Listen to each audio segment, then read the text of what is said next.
बिस्मिल्लाहिर्रहमानिर्रहीम। अस्सलाम वालेकुम नाजरीन, आप यूट्यूब चैनल देख रहे हैं। मैं इमरान खान हूँ। नाजरीन, सबसे पहले पाकिस्तान की इंटरनल पॉलिटिक्स और बैन अवी तौर पे बहुत अहम ख़बरें हैं मेरे पास। अमेरिका ने हतमी तैयारी कर दी है एक बड़े हमले की। उसके बारे में जो तफसीलात हैं मैं आपके सामने रखूँगा। पाकिस्तान और अफ़गानिस्तान के बीच में हालात काफ़ी कशीदा हो गए हैं। एयर स्ट्राइक्स की हैं पाकिस्तान ने, इसके नतीजे में क्या हुआ, वादी तीरा से बड़ी खौफनाक इत्तलात आ रही हैं। ये सब कुछ मैं आपके साथ शेयर करता हूँ, लेकिन सबसे पहले अलीमा खानम के ऊपर बहुत तेज़ी से हमले किए जा रहे हैं। ये हमले क्यों हो रहे हैं मैं आपके सामने रियल सिचुएशन रख देता हूँ कि पाकिस्तान की मिलिट्री एस्टेब्लिशमेंट ने, आसिम मुनीर साहब ने लंबे अरसे से इमरान खान साहब के, उनकी फैमिली के साथ कोई मुलाकात होने नहीं दी। इमरान खान साहब के वो लीडर्स जो उन्हें मिलने के बाद सही खबर बाहर लेकर आ जाते हैं, उनसे भी मुलाकात नहीं होने दी। सिर्फ सलमान सफदर साहब एक ऐसे शख्स हैं जो इमरान खान साहब को देख पाए या मिल पाए, लेकिन उन्होंने कुछ नहीं बताया, कोई पॉलिटिकल स्टेटमेंट नहीं दिया।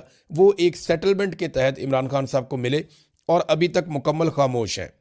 अब मामला ये है कि अलीमा खानम को और इमरान खान साहब की बहनों को लगातार डिसक्रेडिट किया जा रहा है। पाकिस्तान के निज़ाम के ऊपर बहुत दबाव है। आलमी मीडिया बार बार ये खबर चला रहा है कि इमरान खान साहब की आंख को नुकसान हुआ है, इमरान खान साहब को कैद तन्हाई में डाला हुआ है, और अब वो एक लीडर के ऊपर मुकदमे के तौर पे नहीं, इंसानी हुकूक के मामले के तौर पे इस खबर को देख रहे हैं।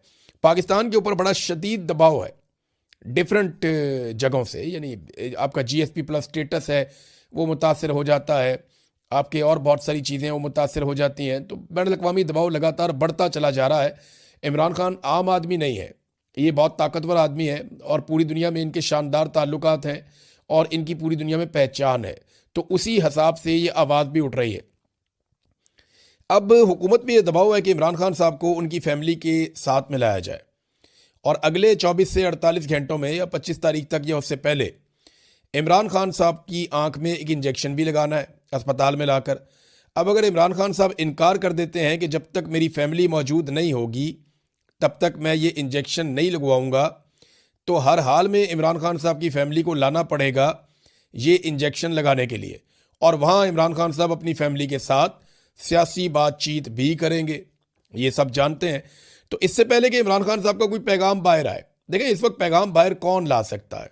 सोहेल आफरीदी को मिलने नहीं दे रहे, पार्टी के वो लोग जिनके ऊपर लोग ट्रस्ट करते हैं उन्हें मिलने नहीं दे रहे, और इमरान खान साहब की बहनों को भी नहीं मिलने दे रहे। तो इमरान खान साहब की बहनें जो पैगाम बाहर लेकर आएंगी वो पैगाम होगा लोगों के लिए एतबार के काबिल। अब इससे पहले कि वो पैगाम कोई बाहर लेकर आए, चाहे वो पैगाम अभी इंजेक्शन लगने के मौके पे आ जाए या इसके बाद किसी और मौके पर आ जाए, आगे ईद का टाइम आ रहा है, रमज़ान का महीना है, हर हाल में इमरान खान साहब की मुलाकात तो करवानी पड़ेगी। ये तो मुमकिन नहीं है कि आप ईद वाले दिन भी इमरान खान साहब की उनकी फैमिली से मुलाकात ना करवाएं, उनके बच्चों के साथ बातचीत ना करवाएं। तो आलमी दबाव बढ़ रहा है। ऐसे में इमरान खान साहब की बहनों को डिसक्रेडिट करने का सिलसिला शुरू हो चुका है, यानी उनको मुतनाज़ बनाया जा रहा है कि अगर इनके ज़रिए से कोई बयान बाहर आए भी तो इमरान खान की बहनों को इतना ज़्यादा मुतनाज़ कर दिया जाए कि उस बयान की अहमियत कम कर दी जाए या उसके हवाले से शकूक व शुबहात पैदा कर दिए जाएं। देखें ना, कोई कॉलम लिखता है और वो ये कहता है कि ये तो विरासत की लड़ाई है। हालांकि इमरान खान साहब हुकूमत में भी रहे हैं, उन्होंने अपनी फैमिली में कभी किसी को कोई ओहदा नहीं दिया। हफीजुल्लाह नियाज़ी साहब से इमरान खान साहब की लड़ाई ये है। एक और नियाज़ी साहब थे, वो इमरान खान साहब को इनामुल्लाह खान नियाज़ी, वो क्यों छोड़ गए, उनके साथ भी लड़ाई ये थी। तो इमरान खान साहब अपनी फैमिली के अंदर ऐसे ओब्लाइज नहीं करते नॉर्मली, और इसकी वजह से उनकी मुखालफत भी फैमिली में पैदा हो जाती है। तो विरासत का मामला तो भूल ही जाए। लेकिन अब कुछ कॉलम निगारों से लिखाया जा रहा है कि जनाब ये तो विरासत की ख्वाहिश है। कोई जो है वो उठ के टाउट ये कह देता है कि जनाब अलीमा खानम जो है वो चेयरपर्सन बनना चाहती हैं पार्टी की, और उन्होंने इस ख्वाहिश का इजहार भी किया। कोई कहता है जी कि ये बाहर नहीं लाना चाहते इमरान खान साहब को उनकी फैमिली, और ये चाहते हैं कि इमरान खान साहब जेल के अंदर ही रहें, जैसा कि ख्वाजा आसिफ और दीगर टाउट्स। अच्छा, कोई कीड़े निकालता है, कोई ताने देता है, तो ये सारे कुछ ना कुछ ऐसा कर रहे हैं। गड्ढापुर हो गया, शेर अफजल मरवत हो गया, मिशाल यूसुफजई हो गई। अब ये तो उनकी अपनी पार्टी के अंदर से उनके ऊपर हमलावर हैं, बाहर से भी बहुत सारे लोग हमलावर हैं इमरान खान साहब की बहनों के ऊपर। तो ये सब कुछ इसलिए किया जा रहा है कि इमरान खान साहब के हवाले से ये लोग जो भी कोशिश करें वो कोशिश मुतनाज़ हो जाए, और अगर कभी इनको मौका मिले इमरान खान साहब को कोई पैगाम बाहर लाने का, तो उससे पहले इनकी शख्सियत को इतना मुतनाज़ कर दिया जाए कि उस पैगाम के ऊपर लोगों का भरोसा ना हो। तो ये है जनाब सारा खेल जो अलीमा खानम के साथ और बाकी बहनों के साथ खेला जा रहा है। लेकिन सोशल मीडिया इसको काउंटर कर रहा है, और जो लोग ये खेल खेल रहे हैं वो अभी तक कामयाब तो नहीं हुए, लेकिन एक कंट्रोवर्सी उन्होंने क्रिएट कर दी और पाकिस्तान का मीडिया लगातार इसको हवा दे रहा है। यानी रोज़ाना की बुनियाद पे अली अमीन गंडापुर को, शेर अफजल मरवत को और बाकी लोगों को जो इस बयानिए को उठाते हैं, उन्हें टॉक शोज़ के अंदर बिठाकर ये बयानियाँ, इसकी प्रोजेक्शन की जा रही है। नादरीन, दूसरी जो बड़ी खबर है जो मैं आपको देना चाह रहा था वो ये है कि पाकिस्तान की वजारत इत्तलात ने यह बताया कि पाकिस्तान ने अफगानिस्तान में 7 एयर स्ट्राइक्स की हैं, यानी 7 मकामात को निशाना बनाया। ये 3 इलाके हैं जहाँ पे 7 मकामात को निशाना बनाया गया है, और पाकिस्तानी हुकूमत के मुताबिक इनमें दहशतगर्दों के ठिकानों को निशाना बनाया गया और दहशतगर्दों को मारा गया है। अब सवाल एक और पैदा होता है, वो मैं बाद में करता हूँ, लेकिन अफगान हुकूमत का इसके ऊपर मौक़िफ़ है। पाकिस्तानी हुकूमत का मौक़िफ़ यह है कि ये रद्द अमल है जो दहशतगर्दी पाकिस्तान के अंदर हो रही है। बल्कि अभी जो हालिया दहशतगर्दी हुई उसमें एक लेफ्टिनेंट कर्नल समेत 3 लोग शहीद हो गए और जवाबी कार्रवाई में कुछ दहशतगर्द भी मारे गए। लेफ्टिनेंट कर्नल हैं शहजादा गुल फराज, ये एक दहशतगर्दी के वाक़े में शहीद हुए। सिपाही उनके साथ करामत शाह, वो भी जामे शहादत नोश कर गए। तो ये बड़ा अफसोसनाक एक वाक़या हुआ। उसके बाद एक रद्द-ए-अमल आता है, और इससे पहले भी ऐसे ही ऑफिसर्स की और जवानों की शहादतें हो रही थी। तो पाकिस्तानी गवर्नमेंट ये कहती है हमने रद्द-ए-अमल दिया है और वहाँ पे दहशतगर्दों के ठिकानों को निशाना बनाया है और उन्हें मारा है। जबकि अफगानिस्तान की हुकूमत का मौक़िफ़ आया कि पाकिस्तान की जो स्ट्राइक्स हैं उनमें बड़े पैमाने पर सिविलियंस की जानें गई हैं, जिनमें औरतें और बच्चे भी शामिल हैं। ज़बीउल्लाह मुजाहिद जो तर्जुमान है अफगान हुकूमत के, वो ये कहते हैं कि नंगरहार और पक्तिया में बमबारी हुई है, दर्जनों अफराद शहीद और ज़ख्मी हुए हैं, वो ये कहते हैं। और उन्होंने इल्ज़ाम लगाया कि पाकिस्तानी जर्नैल अपने मुल्क की सिक्योरिटी कमज़ोरियों का अजाला इस तरह के जराइम के ज़रिए कर रहे हैं कि हमला किया जा रहा है सिविलियंस के ऊपर। अच्छा, एक सवाल और पैदा होता है जो मैं करना चाहता हूँ। देखिए, ये तो दोनों वजारत इत्तलात हैं। अब पाकिस्तानी वजारत इत्तलात ये कह रही है कि हमने वहाँ पे दहशतगर्दों को मारा है, अफगान वजारत इत्तलात ये कह रही है कि नहीं, सिविलियंस उसके अंदर निशाना बने हैं। बड़ा सवाल ये है कि पाकिस्तान के अंदर जो नुकसान होता है वो सिविलियंस का और सिक्योरिटी फोर्सेस का होता है, और पाकिस्तान की जो सिक्योरिटी फोर्सेस हैं वो हर वाक़े के बाद और पाकिस्तान की हुकूमत बराह रास्त इल्ज़ाम भारत के ऊपर लगाते हैं। तो पाकिस्तान भारत के ऊपर इस किस्म का कोई हमला करके उनको जवाबी कार्रवाई क्यों नहीं करता? देखिए ना, भारत अगर ये हमले करवा रहा है, वो इसके पीछे मास्टरमाइंड है, तो भारत को भी जवाब देना चाहिए। लेकिन पाकिस्तान जो है वो अफगानिस्तान को जवाब देता है, उनके पास एयरफोर्स नहीं है, लेकिन भारत को पाकिस्तान जवाब नहीं दे रहा। पाकिस्तान को भारत को भी फिर जवाब देना चाहिए अगर भारत ये अटैक पाकिस्तान के ऊपर कर रहा है। उसूलन तो यही होना चाहिए। भारत की एयरफोर्स के तैयारे भी हमने गिराए थे कुछ अर्सा पहले, मैं ये भी आपको बता दूं। अब भारत में कुछ भी हो जाए ना, तो वो बगैर सबूत के पाकिस्तान के ऊपर चढ़ दौड़ता है और पाकिस्तान के अंदर आके स्ट्राइक कर जाता है। जब कुछ भी हो जाता है भारत के अंदर, वो सबूत कोई नहीं दिखाते। पाकिस्तान कहता रहता है सबूत दिखाएं, कोई चीज़ है तो सामने लेकर आए, लेकिन भारत हमला कर देता है हमेशा पाकिस्तान के ऊपर। और पाकिस्तान जो है वो रिस्ट्रेंट का मुजाहरा करता है और कभी भी भारत को जवाबी कार्रवाई नहीं करता जब पाकिस्तान के अंदर भारत दहशतगर्दी करवाता है, बकौल पाकिस्तानी गवर्नमेंट के कि लगातार ये सारे वाक़यात भारत करवा रहा है। अब नाज़रीन, आ जाए कि अमेरिका क्या कर रहा है रीजन में। ईरान के आसपास जितने भी अमेरिका के अड्डे हैं, उन सब के ऊपर बड़े पैमाने पर अमेरिका हथियार और फौजी जमा कर रहा है। तेज़ी से अमेरिकी बहरी बेड़े जो हैं वो इस इलाके में पहुंच रहे हैं। कुछ बहरी बेड़े पहुंच गए थे, कुछ अभी ट्रैवल करके पहुंच रहे हैं। जबकि यूरोप के अंदर, मिडल ईस्ट के अंदर अमेरिका के बहुत सारे फौजी अड्डे हैं। इन तमाम फौजी अड्डों पर बड़े पैमाने पर जंगी जहाज़ और जो फोर्सेज हैं वो और हथियार वो अमेरिकन पहुंचा रहे हैं। और डोनाल्ड ट्रंप ने पहले ही धमकी दी है कि ईरान के ऊपर अटैक किया जा सकता है, और इससे पहले कई यूरोपीय ममालिक जो हैं वो अपने शहरियों को कह चुके हैं कि वो ईरान को छोड़ दें। तो ऐसा लगता है कि अगर ईरान और अमेरिका के बीच में कोई डील नहीं होती और कोई नतीजा नहीं निकलता, तो ईरान के ऊपर अमेरिका दबाव बढ़ाने के लिए एक बड़ी स्ट्राइक कर सकता है।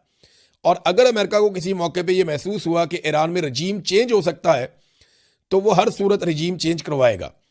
इस वक्त जो ईरान की सियासी क़यादत है और जो मजहबी क़यादत है वो बहुत ख़तरे में है, क्योंकि इसराइल पहले एक प्रोजेक्ट के ज़रिए से बहुत सारे लोगों को वहाँ पे शहीद कर चुका है, और अमेरिका और इसराइल मिलकर ये कार्रवाई करेंगे। ये बैनुल-अक़वामी अखबारात के अंदर चीज़ें छप रही हैं, और इसमें एक बहुत बड़ा इंटेलिजेंस का नेटवर्क है इसराइल का जो ईरान के अंदर काम करता है, और उसकी मदद अमेरिका को हासिल रहेगी। अब ये साफ दिखाई दे रहा है कि अगर ईरान अमेरिका की बात नहीं मानता और किसी ऐसे नतीजे पर नहीं पहुंचता जिससे डोनाल्ड ट्रंप मुतमईन हो जाए, तो एक हमला तो अमेरिका ईरान के ऊपर करने वाला है। दूसरी जानिब अचानक से ईरान के अंदर फिर से मुजाहरे शुरू हो गए। और ये हुकूमत मुखालिफ मुजाहरे हैं। अगर ये दोनों चीज़ें एक साथ होती हैं तो अमेरिका कोशिश करेगा कि अफगानिस्तान के अंदर रजीम तब्दील किया जाए। ये कोशिश अमेरिका पहली मरतबा नहीं करेगा, इससे पहले भी ये कोशिश की जा चुकी है लेकिन कामयाबी नहीं हुई। अब देखते हैं कि इस मरतबा क्या होता है, जबकि ईरान ने यह कहा कि हम कोशिश करेंगे कि जंग ना हो, लेकिन अगर लड़ाई हो जाती है तो फिर हम हर हद तक जाएंगे और जितने भी यहाँ पे आसपास अड्डे हैं जहाँ पे अमेरिका के असासे हैं हम उनके ऊपर हमला करेंगे। तो पाकिस्तान के साथ भी अमेरिका के बेहतरीन ताल्लुकात की एक वजह यह है कि पाकिस्तान का बॉर्डर बिल्कुल ईरान के साथ लगता है और अफगानिस्तान के भी साथ लगता है। तो ये एक इम्पॉर्टेंस पाकिस्तान की बन जाती है, ख़ास तौर पे बलूचिस्तान की। और अमेरिका समझता है कि यहाँ पे स्ट्रेटेजिकली पाकिस्तान कितना इम्पॉर्टेंट है। अब नाजरीन आप इस बात पे आ जाएंगे, वादी तीरा के अंदर एक इंसिडेंट हुआ। कुछ जगहों पे रिपोर्ट हुआ कि ये मॉर्टर गोला मारा गया, जिसके नतीजे में एक मुसाफिर गाड़ी में 2 बच्चों समेत 5 लोग शहीद हो गए। और कुछ इतलात के मुताबिक एक ड्रोन हमला था जिसके नतीजे में मुसाफिर गाड़ी के अंदर 2 बच्चों समेत 5 अफराद शहीद हो गए।